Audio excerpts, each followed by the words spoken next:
Zohran Mamdani hasn't even taken office yet, but New York City is already feeling the tremors of what many are calling a political earthquake. Because Mamdani isn't walking into City Hall quietly. He's walking in with a plan bold, controversial, and unlike anything the city has seen in decades. His first major move? A 4-year rent freeze for nearly 1 million rent-stabilized apartments.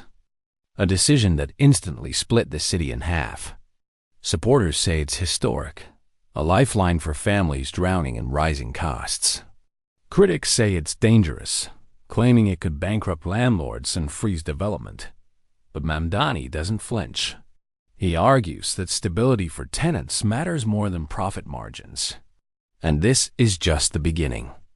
Mamdani is also pushing for fare-free buses across all 5 boroughs, an idea that sounds impossible. Until you hear the price tag, hundreds of millions per year.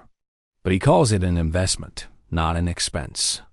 An investment in working people, in mobility, in dignity.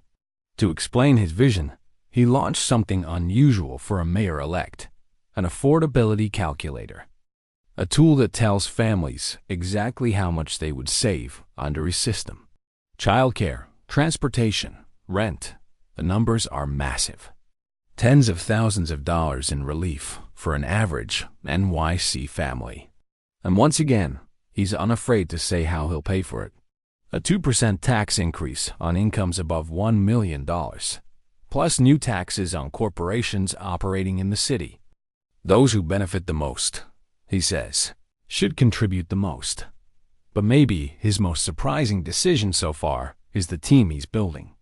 An all-women transition leadership team, including Lena Khan, the former FTC chair known nationwide for taking on corporate giants. This isn't a symbolic gesture. It's a message. Mamdani intends to govern with people who challenge power, not cater to it. Opposition is rising fast. Real estate moguls, hedge funds, and conservative lawmakers warn that Mamdani's agenda could shake investor confidence and threaten economic stability. Some question whether Albany will even allow him to implement these policies. But Mamdani isn't backing down.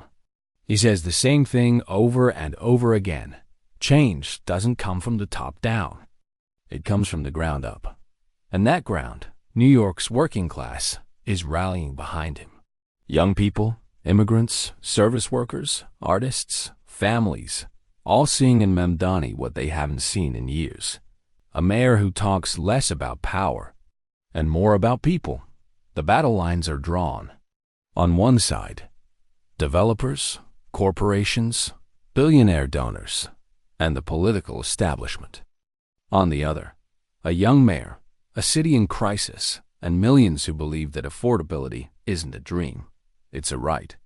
As January 1st approaches, one thing is clear. Zohran Mamdani isn't just preparing to lead New York City. He's preparing to rewrite the rules of what leadership looks like. And whether you love him or fear him, you can't ignore one truth. New York's next chapter is starting, and Zohran Mamdani is writing it with fire.